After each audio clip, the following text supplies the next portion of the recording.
Hi stamping friends, it's Terry Gaines. In this video, I'm going to give you assembly tips on creating a cute gnome package topper. And before I start the assembly, I'm going to show you how I prepped all the materials. For the beard, I used a tree die from the beautiful tree dies in the Stampin' Up! Annual catalog. I used this die and cut it out of basic white cardstock to create the beard. For the hat, I used a die from the suits and tie dies in the annual catalog. I used this die to create the hat. You could cut this by hand, but when we have dies to do the work, it makes it so much easier. So what I did is I cut my designer series paper at 4.5 inches wide. Now, if your designer series paper is not directional, or if it is directional and you can use the back side, cut your strip longer so you can maximize your paper and cut out multiple hats. Now keep in mind the die does not cut right to the end of the metal here.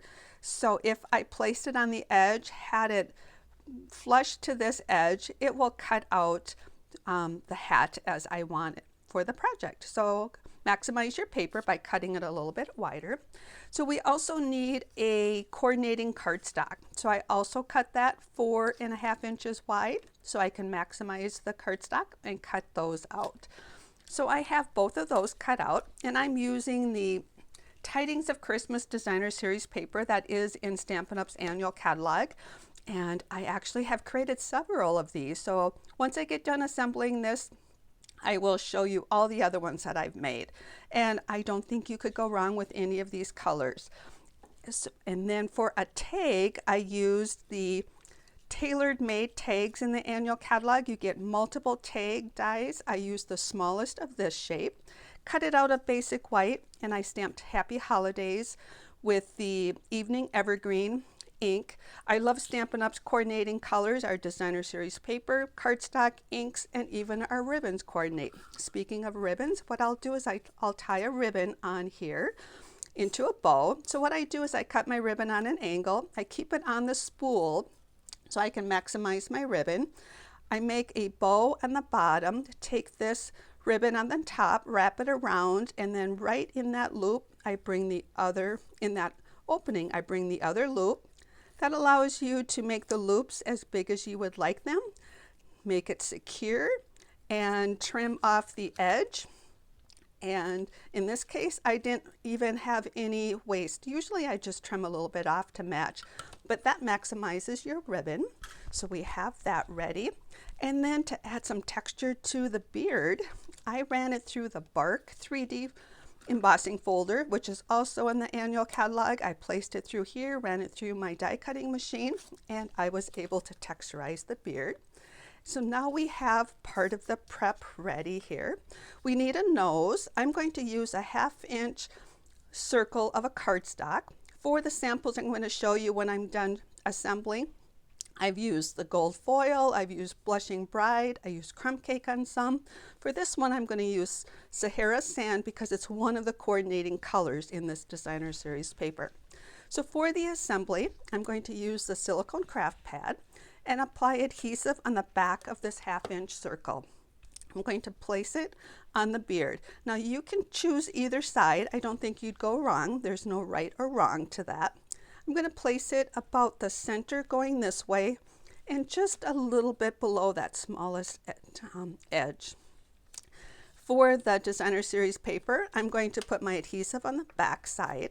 I'm going to apply it on all 3 edges of this triangle, and that's going to secure, let me rephrase that. So I've got the adhesive on the designer series paper. I'm going to place this on the top of the beard and then just decide where I want that to secure.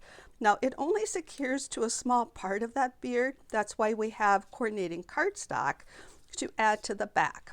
I'm going to put just 1 strip of adhesive on the bottom here, and what I like to do is hold it up, put the hat between my fingers, bring the other hat, and just feel this until I know that they are lined up, and then let the adhesive fall into place. That's going to give us more stability with that designer series paper and help secure the beard. And now we have an adorable tag topper. Now we could stop here, but what I'm going to do, we could stop here and put it on a gift bag. What I'm going to do is add that little gift tag. I'm going to use 2 dimensionals. I'm going to just put a couple right on the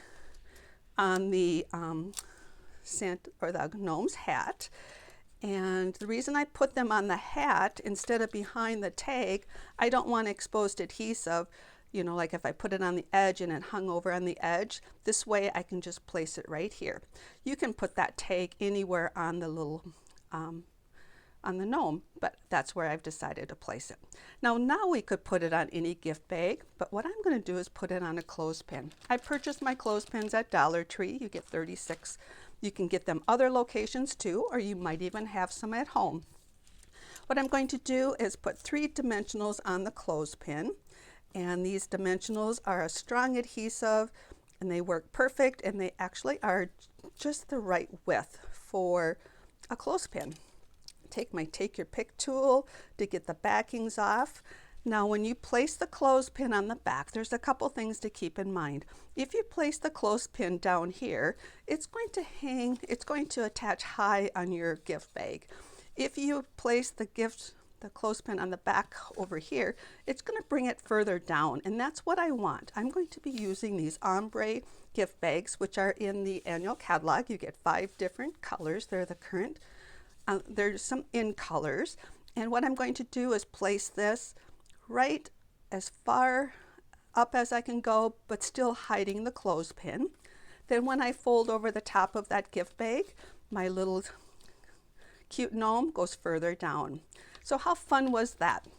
I did have fun by creating lots of these little guys. So I told you that that designer series paper is perfect for these because I tried many of the different designs, and a lot of them coordinate with the soft succulent and the evening evergreen ombre bags. So I made a few of those. Look at how many I made. They're all different.